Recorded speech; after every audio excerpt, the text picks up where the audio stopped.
বাংলা বিকাশ learning point থেকে আজকে আমরা যে বিষয় নিয়ে আলোচনা করব সেটা হচ্ছে ম্যাজিক ওয়ার্ড। আমরা শুরুতে যে ওয়ার্ডটা লিখছি বলো তো এটা কি সবাই? DIS this. কি বলো তো? দিস। একটু খেয়াল করো, যদি আমরা টি কেটে দেই তাহলে কি হচ্ছে? হিস। আরেকটা ওয়ার্ড হচ্ছে যদি আমরা এস কেটে দেই আরেকটা কি? হিস। তাহলে আমরা এটা একটা ম্যাজিক ওয়ার্ড, এখানে আমরা টি কেটে দিলে হচ্ছে হিস, আর যখন এস কেটে দিচ্ছি তাহলে হচ্ছে কি? ইস। তাহলে এখানে কয়টা ওয়ার্ড আছে? তিনটা ওয়ার্ড আছে। কয়টা? একটা হচ্ছে দিস, আরেকটা হচ্ছে হিস, আরেকটা হচ্ছে ইস। এরপরের যে ওয়ার্ডটা আছে এটা কি বলতো সবাই? দ্যাট।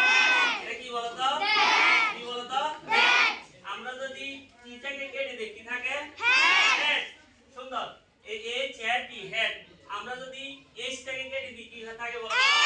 হেড। তাহলে এখানেও তিনটা ওয়ার্ড আছে। কি কি বলতো? দ্যাট, হেড, শিক্ষার্থী বন্ধুরা পরে দেখো এই ওয়ার্ডটা কি? প্রাইস। এটা কি বলতো? প্রাইস। এটা হচ্ছে প্রাইস। আমরা পি কেটে দেই কিউ।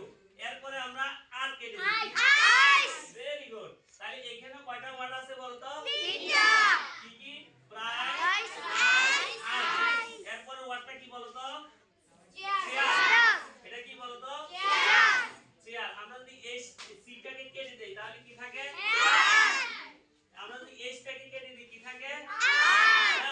তাহলে বোঝা গেল কি এখানেও তিনটা ওয়ার্ড আছে। এগুলো হচ্ছে ম্যাজিক ওয়ার্ড। এরপরে কি আছে দেখো তো শিক্ষার্থী বন্ধুরা? স্মল। স্মলের আমরা এস কেটে দিলে কি থাকে? স্মল।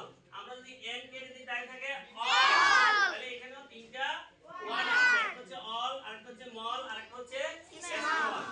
এরপরে চিল। কি আছে বলো তো? চিল। আমরা যদি সিটাকে কেটে দিই কি থাকে? হিল। আমরা যদি এসটাকে কেটে দিই তাহলে কি থাকে? হিল। তাহলে আমরা এখানেও তিনটা ওয়ার্ড পেয়ে গেলাম। কি কি আছে এখানে? চিল,